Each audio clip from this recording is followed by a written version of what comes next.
you wanted the best, you've got the best podcast. The hottest podcast in the world.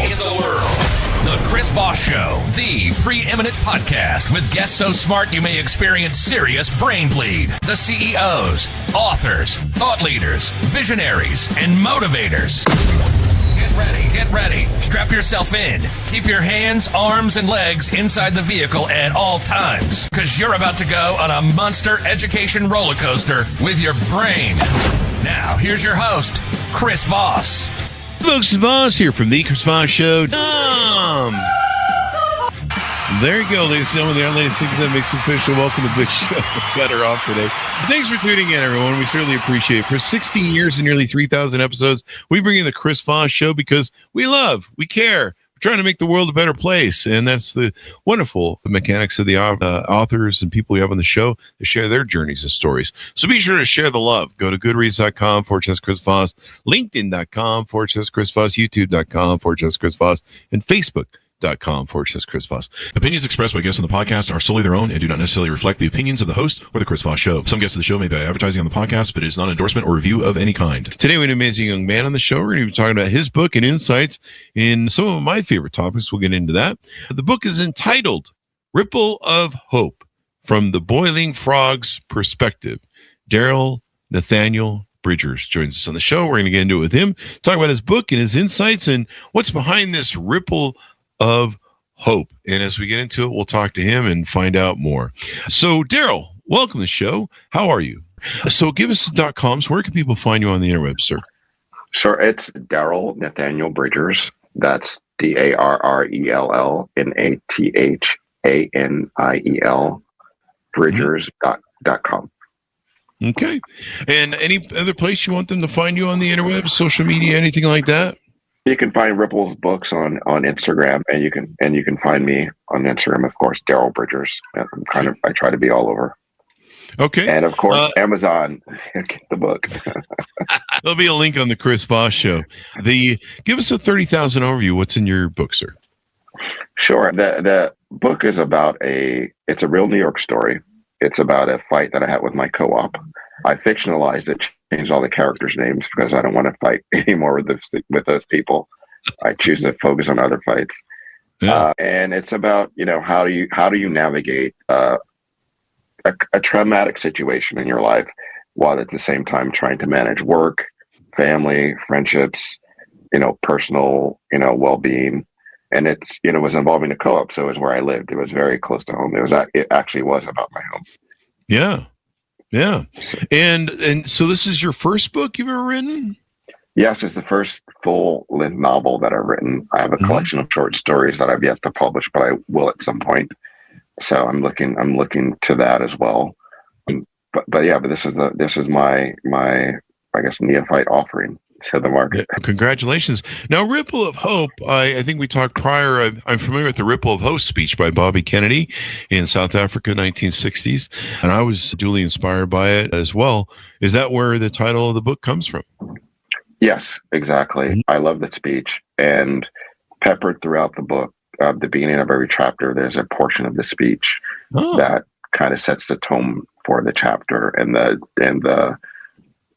the conflagration or the dispute and how that ballooned into this almost all-out war that somehow got resolved, which is the point of the book. So hopefully that resonates with people. People will learn. The goal was not just to have something entertaining that people liked, but also to leave people with some historical context and to be able to take a bit of learning away from it. They can go back and revisit the speech and see exactly what that was about. Yeah, just what a great homage to that speech. In fact, we had Bobby Kennedy's, I think, nephew, Maria Shriver's brother, Daniel Shriver. We had him on the show several years ago during COVID, and we talked about the Ripple of Hope speech, and it was quite a moving episode considering what we were all going through at that time. But it was such a beautiful speech. Now, how does Ripple of Hope, from the boiling frog's perspective, how does that all play together? Is that a good question? No, that's a great question. So I like the imagery of Ripple plus, the boiling frog being in a pot of water. You can see the book cover behind me. The that the boiling frog is really a metaphor, if you will, for life. Sometimes we get ourselves in situations that are difficult, but they're familiar. And so the question is, do we try to get out of that situation into something that's unknown and potentially scary, or do we stay in something that's comfortable? And in my case, kind of boiling yourself, being boiled alive without moving, you know?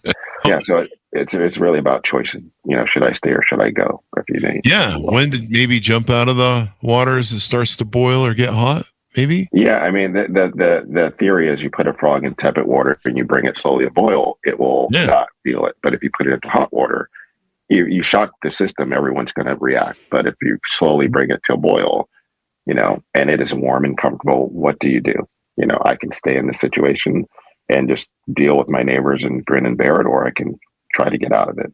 Yeah. Now, give us the background about you. There's a description here on the website, but I think it may be better for you to explain it. Tell us who you are and your relationship, and maybe how this led to issues with the Upper West Side of Manhattan co-ops and stuff like that.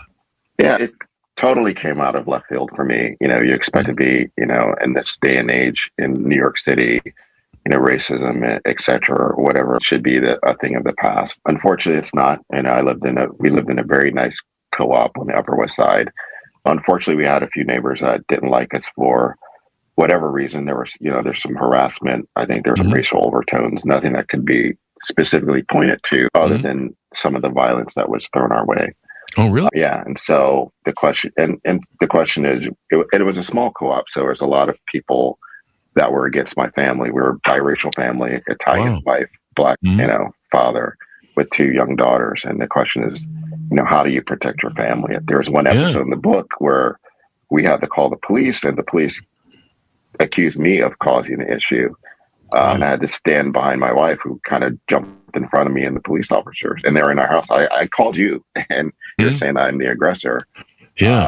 And she kind of, and that's a little bit humiliating in a sense for a man to have to be, you know, protected by the woman, because, you know, it's going to go way left field with the police. You're dealing with the racism of the police and of your neighbors. Exactly. So, yeah. And so we tried to report it to the board. They didn't believe us. You know, one of the board members was on, one of the families was on the board that was, you know, we're having a conflict with. The police didn't believe us. So the only thing I can do was go to court. And I don't know if you've ever been in court or you've dealt with lawyers, but I'm a lawyer myself.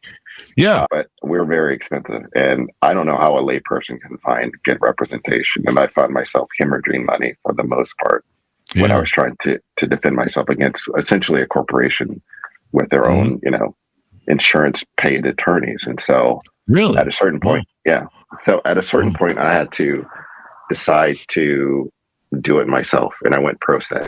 And that means I'm representing myself and my family in court, fired the lawyers.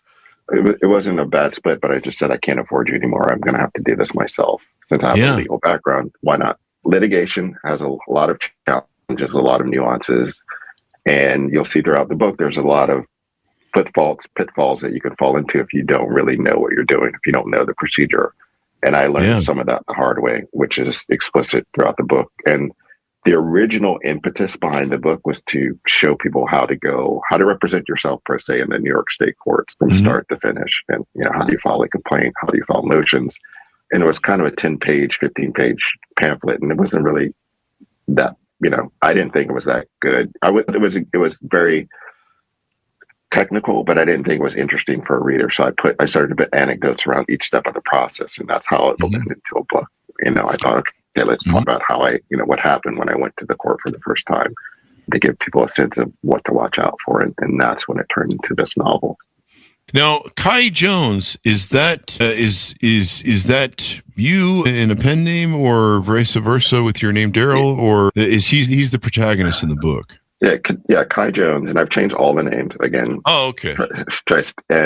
But Kai is, you know, I tell people Kai sounds like I, so that was a little bit play of you know, on words, in the sense that it is me as a protagonist going through that journey, and how it impacts every other aspect of your life. Yeah. And it's, and it's such an intense process, and if you're the victim of certain situations, you don't want to advertise to everyone. So you have to hide it, keep it close to your vest, while at the same time functioning so that, you're not, you're still being productive with your work, and you're still paying attention to your kids, and you're still paying attention to your friends. And at a certain point, something's got to give. And the question is, how do you make it work while still maintaining all the balls that you have in the air? Yeah. From the boiling frog's perspective, as you're trying to be boiled, you're defending not only your family and your dignity and your respect, you're also fighting to keep from losing your home.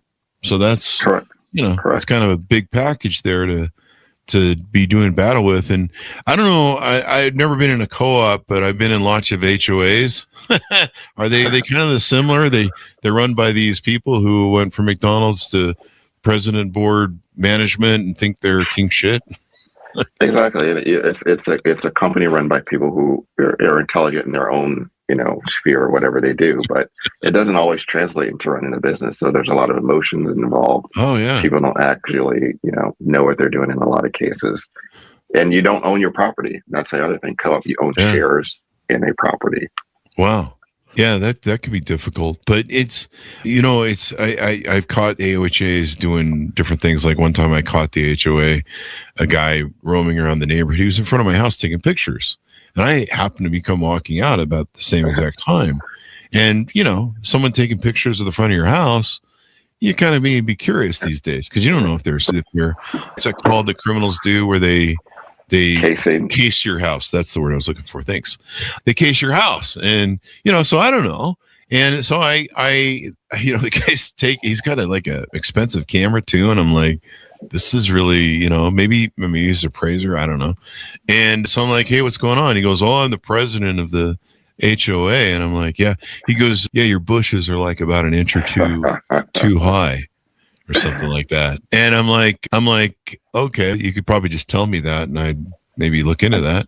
But you're going to get a nasty letter that's threatening you with I don't know, we're going to put you through everything that we did to the guy on Mel Gibson in the movie Thunder, or no, what was that other movie where they debowel him and everything? Exactly. Yeah. And I asked him, I go, let me ask you something, man. Is this what you do all day long? You just kind of drive around neighborhood looking for problems? Yeah. Yeah. And that's what it feels like. You're like, and you and me, we got money to make and shit to do with our lives, right? Exactly. Here's some scissors. Here's that inch. We're done. I mean, some of the things, the one time I had an HOA, they sent me, I barely moved back from California to Vegas. I'd rented a place for a year to see if I was going to stay. And so I get this thing and, I'm not the owner of the property. And so I get this thing from the HOA that says that the cable that goes up the side of the house to this gross ass looking satellite in the front, is this big giant gray ugly satellite. That cable has to be painted the same color as the wall on the side of the house. And I'm like, are you fucking kidding me? If you want to talk about what's ugly, it's ugly, gray satellite sticking out the front of my house I have to have. So yeah, I mean, there can be a whole lot of crap that goes on with these things. So I don't think I'd ever live in another co-op just because there's so many rules, in your place. Oh yeah, and, or HOAs, stay away from this. Yeah, I mean, there's some good people, but it's the bad apples that make it, that make it feel like you put people in power that have never had power. And, they're going from Starbucks to suddenly they're the king ruler of the local thing. And it just goes right to their freaking head, man. I mean, they never even been manager at McDonald's. And suddenly their shit doesn't stink and they're walking around with a robe and a cane or whatever. And I'm in and I live in Manhattan, and it's a tiny island in the grand scheme of things. And there's the building we lived in had 10 apartments. So a tiny speck in the world, in the U.S., in the universe, and you put so much importance on it that you'd be willing to ruin people's lives over the color of a cable, over the size of a bush, over it was like they claimed there was an illegal washing machine that we were using. An illegal washing machine. Oh, Oh no. Oh my God. That's I buy my illegal washing machines from the cartels in Mexico, and I have them shipped in and underground. Exactly. It's very under, it's just crazy. Come on, guys. Really? I've never heard of that in all my years in life, an illegal washing machine. But That's the New York. That's the New York. I'll ask you. Of it. I'll ask you after the show where I can get one of those from a local dealer or something. I'll ask my dealer if I can get with that marijuana you got some washing machines? And they're like, I got it right here. Fill off a truck. Sounds like a Jersey thing. Exactly. On the corner. So how many years? I don't want to blow the book because we want people to buy it, to read it, and find out the story. But can you tell us maybe how many years it took for you to do this battle? Because the courts take a long time to resolve shit. Yeah, it was a 7-year legal battle. Yeah, 7 years. Yeah, 7 year. Yeah, and we tried to, at one point we're like, let's just leave. It's not worth the soul wrenching drama. And they were denying our buyers that, a couple times. So you want to punish us. You don't want us to leave, but you don't like us at the same time. I don't get it. Let's do something. I use my legal background. It's the one tool that I have that was not going to get me arrested. I can't fight the people physically. I can't really, be aggressive. So I turned to the courts, and it is a slow process. It took 7 years to quote unquote resolve it. And at the end of it, you're spent, you're burnt, you're angry, etc. And I tried to get all those negative emotions out of my system, partly through writing. It was a very kind of cathartic experience. That was the other thing. My ultimate goal, and if I'm being petty, and I am a little, I want them to see themselves on a theater, on the big screen, or in the bookstore at some point, and say, you know what, I did that. I was responsible, and it's there forever for you to look at. Even if your name is not there, the description is you. Yeah, the names have been changed to protect the innocence. It's interesting how. You mentioned, did these guys even consider how much the legal cost is? I mean, even if you have insurance for attorneys, if you use them a lot, they're going to go, we need to charge more for this, right? Just like any insurance. Well, in this case, they had very good insurance. I'm sorry to cut you off, but they had very good insurance, and I think their monthly, was almost like a stipend compared to what New York lawyers typically cost. Oh yeah, it was like in the low, single digit thousands. I don't know, I don't remember, 3,000 to 5,000 a month, and so that's easy. Wow. I blew through $12,000 in a month, and nothing had been filed. Mm-hmm. I think my retainer was like something like 20,000, which I also blew through before we even got to a filing. So at that point, I can't afford this. I'm going to go poor, which is what a lot of people hope for. And I will say that the attorney on the other side, I thought she was a horrible person, and all the bad things you hear about us as attorneys, she epitomized that. She would delay processes. She would, at the time, everything was paper. So if you ever lose in court, when you have an appeal, you have to produce all those documents, whether or not they're relevant or not. So she would just file in these documents, and copying costs alone would deter you from doing litigation. I think nowadays everything's electronic, so there's a lot less burden on that. Yeah. Fighting that kind of a person that is not getting paid that much, whereas I have to pay my attorneys full freight. The question was, how do you level that playing field so that you can actually find justice and get justice? And I think that's a lot of the message behind Ripple of Hope.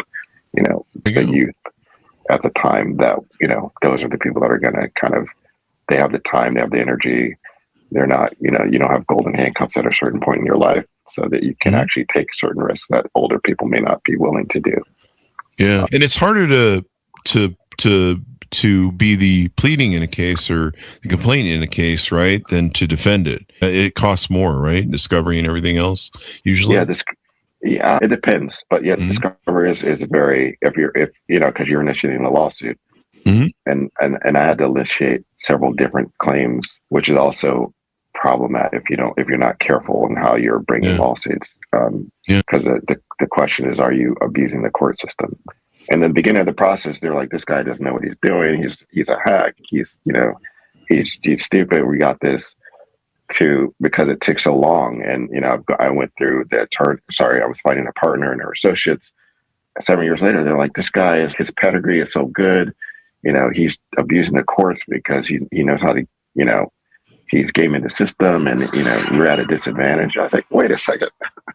A couple of years ago, I didn't know what I was doing. All of a sudden, I'm like this guru of litigation. I don't think so. Fortunately, the courts didn't buy that argument. I think the biggest compliment or accolade I got during the process after it was over, I got an inbound call from some person that had read the case or case law, and she was looking for an attorney, and she asked me to represent them.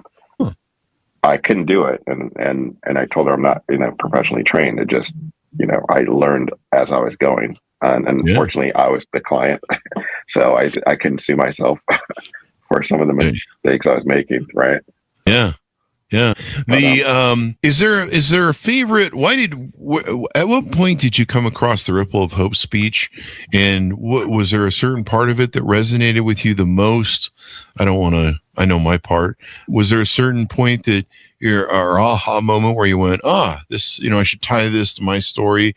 Or how long has that Ripples of Hope speech and some of its contents been in your library and inspiring you? Yeah, it was Ripple of Hope. Like, I was at sometimes so desperate because I would, this is like my night and weekend job, basically. I would come home, deal with the kids, put them to bed, and then I would work into the wee hours of the morning writing. And I thought, it's such a shame, you're desperate, and it's like, why is this happening, racism? And I thought, and this is a very sobering thought. I was born in 1969, right? Yeah. The first generation of full freedom post the Civil Rights Act. Before that, like, you're looking at history, right? So I was thinking about that, and I said, and I knew the speech. I hadn't seen it in a long time. I said, I know there's a lot of, during the 60s, I think the speech was either 68 or 69 in South Africa. And I thought, what a perfect way to kind of look, the history, to kind of show people that, when you talk about the civil rights movement and the 60s and Martin Luther King and Bobby Kennedy, it's so long ago for so many people that it almost feels, it was a fairy tale of sorts, or it wasn't real. But when you tell people, like, look, I'm a product of that. My mother didn't have the same freedoms that I have. My grandmother didn't have the same freedoms that I have. And I think that speech really helped form, the basis of a lot of the civil rights activism in the U.S. And I hope people don't forget that history. And that's part of the reason why I wanted to, like, it wasn't just a personal story of one person, one man's journey. And maybe I misinterpreted some things, etc. It's a history of abuse and entitlement and privilege that certain people have and others don't. So, yeah. This is 3 years after John F. Kennedy's assassination, and it was in 1966 that he gave the speech. For those of you who want to Google it and find it, June 6, 1966. I was wondering too, because I was born in 68, and I believe Bobby was assassinated in 68, if I recall rightly. But his Ripple of Hope speech, many of you can find it. It's sometimes called the Day of Affirmation Address. And it's super famous. And I remember there was a Bobby Kennedy Ripple of Hope documentary that I saw when I was like 20, 21, something like that.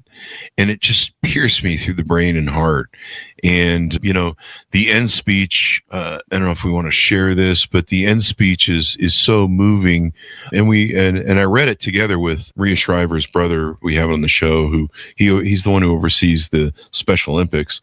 But I'll give it here. It is from numberless diverse acts of courage and belief that the human history is shaped. Each time a man stands up for an ideal, or acts to improve the lot of others, or strikes out against injustice, he sends forth a tiny ripple of hope, and crossing each other from a million different centers of energy and daring, these ripples can build a current that can sweep down the mightiest walls of oppression and resistance. And I mean, I had my CEO friends, I bought pictures for them of that quote on the wall. I have mine. To me, that just pierced me like nothing else. And that's one of the passages that is quoted in one of the chapters, because the theory is, my story, when it interacts with someone else's story, eventually those ripples will interact and people, will have some hope to be able to change things that are unfair in their view. Did you feel like you were the guy who's I need to make a stand.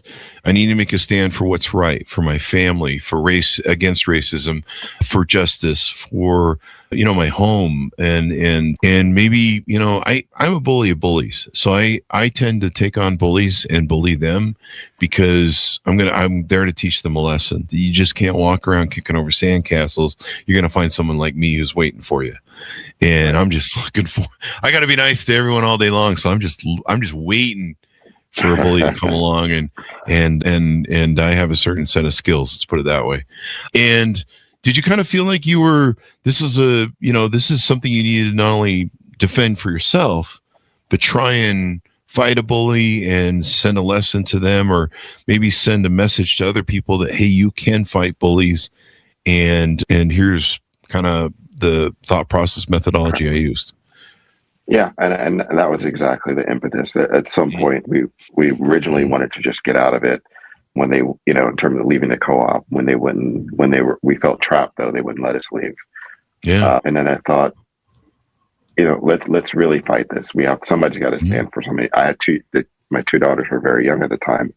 I don't want them to grow up thinking that they have no voice, that they have no ability to fight. So it was really, I wanted to model for them to make sure they understood when they see injustice that there is a path, to be able to voice your whatever issue you think needs to be addressed.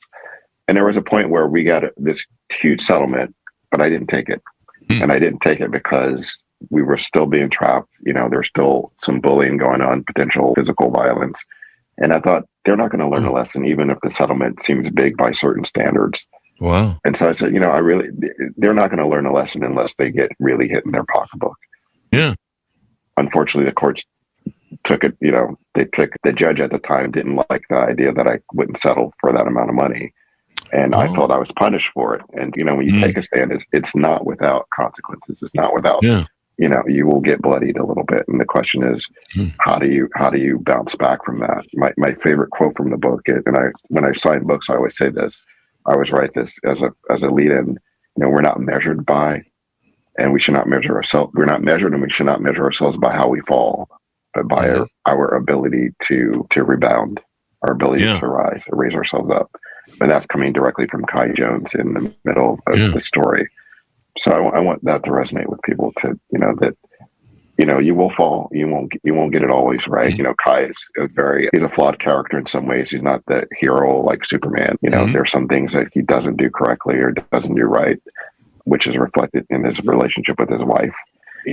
But we're all human. We make mistakes and we grow from them. And the question is, are we going to stay down, or are we going to get back up? And if we measure ourselves by how we get up, then there's always that hope that you can, the lessons that we learned in the past, we will, be able to benefit from. The funniest thing I saw, the phrase, "What doesn't kill us makes us stronger." I saw somebody kind of take a play on that. What doesn't kill you, better run. Throw all the bullets in the fire and run like hell. Yeah. So whatever doesn't kill me, it better run. So that's the idea. I like your quote from Kai. I like your quote from Kai in the book. Maybe you should put that on a coffee cup, because, some people measure themselves by being the victim. And, we see a lot of that. We almost live in a eternal victimhood competition society where people are just fighting to be bigger victims than another person, and wearing it like a badge and making it their brand online. And I like how the axiom is measure by how well you rebound and maybe grow and change out of it or improve or survive, rather than just being stuck and staying stuck in victimhood. Exactly. Yeah. And your background as an attorney probably influenced your storytelling and writing style. I mean, you have to write a lot of dockets and complaints and all that stuff. Was that true?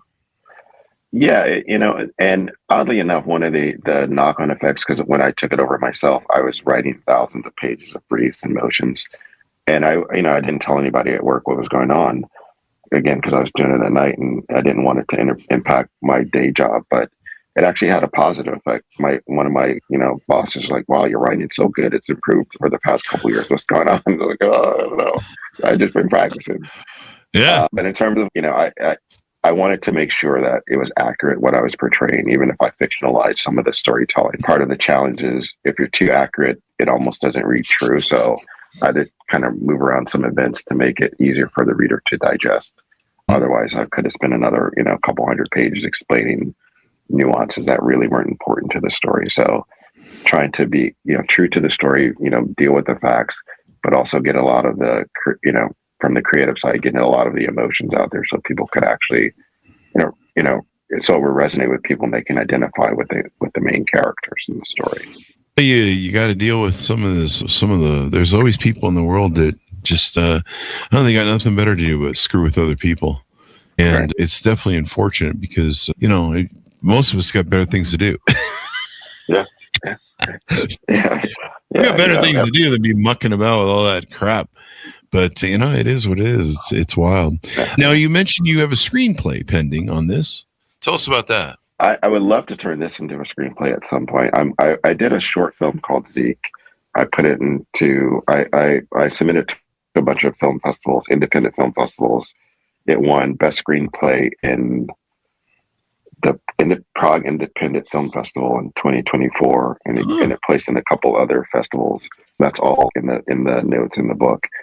But I would love to turn that into a longer story. That's more of a coming of age story for an older man and his relationship with sexuality and friendships, etc. The thesis of that story is he's being interviewed by somebody. Have you ever been in love? And he answers that question through a childhood story. Yeah, and so it's a moving story. I actually did the acting in it. So whenever it I don't know where the story came from. It was just something that I think in my case, I don't think a lot of there's so much focus on issues related to women's issues, etc. I think sometimes, not all the time, but sometimes issues related to men's development and growth kind of get lost in the shuffle. And I want to add my voice to that, to show different aspects of manhood, of adulthood, and how, we react to things and how things impact us. And so this is one story in that kind of series. And it's a monologue. It's like this black and white. So I want to turn it into more of an action thing. So I'm working on the screenplay for that. So still working on a title, but it'll be longer than Zeke, maybe something like Strange Fruit or something. I don't know. But I'm hoping to start that project. I'm hoping to finish the screenplay this year and start the project maybe in 2027. Now, I noticed on your website there's some healing music from New York City. Is this, do I see you in this band, I think? Yeah, much shorter hair, I think, at the time. I'm in a 3-piece band called Sage Honey Brandy, a lead singer, a bass player, and myself. And we play around New York City, mostly Queens, and open mics. We've done a couple of coffee shops. It's just another cathartic experience, a way to kind of release tension, decompress after long days at work, etc., and do something with fun with people you like or love. Yeah. And music's always a good outlet. Oh, it definitely. I listen to a lot of Metallica, and people think that it makes you angry, but when I listen to it, maybe I look angry and shake, banging my head and stuff, But when I'm done, I feel great. I'm just like all cleaned out of all the anger, misery, and depression or whatever. So, it's a great outlet. Music is. Yeah, Metallica's like doing a spin class. You like. Yeah, whatever your flavor is and stuff. But sometimes I got to listen to some acoustic piano because I want to murder too much, and the judge says I can't do that anymore. And there's these people in the world over on Twitter, and anyway, and just says I can't do no more murdering. Yeah, and I have to listen to some peaceful solo piano music sometimes to calm the urge to be murdering. So as we go out, give people a final pitch out and final thoughts on everything, anything maybe we missed, and your .coms. No, go definitely check out the book. I hope people do enjoy it. I hope it resonates with people. I hope you find yourself in some aspect of the story, whether you're dealing with issues that are, that you can tell people about or that you're holding to your vest. Every day that we're alive, we have a moment to rise up and fight. And I'm hoping to give other people hope that if I can go through these situations, anybody can do it. And I'm not, I don't consider myself necessarily a strong person. I just was very resilient, and I believe, and I had a family, young kids to protect, and that was what drove me. Yeah, you want them in the schools that you want them in, and the locales, and housing is a big deal for the kids and the schools and your family, and and really you're just looking to be left alone, in your house, and you want to raise your family. We don't want to deal with any more BS than you have to, especially if you deal a lot of that at work. And I kind of, but I love how you tied that in. I still really, it's going to be resonating with me for a long time. This message of you're measured by not by being a victim or staying a victim or what happens to you. You're measured by how you respond, how you rebound. And that's really the story of the Phoenix from the ashes, right? That's why we love these moments that people go through that are cathartic, and then we learn to survive. And that's what we do with the show. We interview wonderful people like yourself and give hope. The Ripples of Hope podcast by Bobby F. Kennedy, folks. Thank you very much for coming on the show. We really appreciate it, sir. Thank you very much. I appreciate the time. Thank you. Now, can I call you next time my HOA racks up, or is that not going to work? Yeah, I know how to get it. I know what to do now. No, I'll just read your book, and everyone should buy his book, folks. Go out and buy his book, Ripple of Hope, from the Boiling Frog's Perspective. Thank you very much, Darrell, for coming on the show. We really appreciate it. Thanks, Runners, for tuning in. Go to goodreads.com/Chris Voss, LinkedIn.com/Chris Voss, Chris Voss 1 on the TikTok and all those crazy places on the internet. Be good to each other. Stay safe. We'll see you next.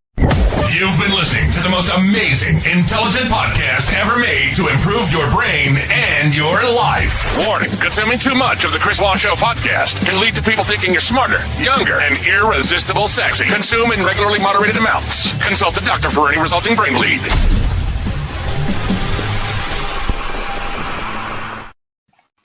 All right, Darrell.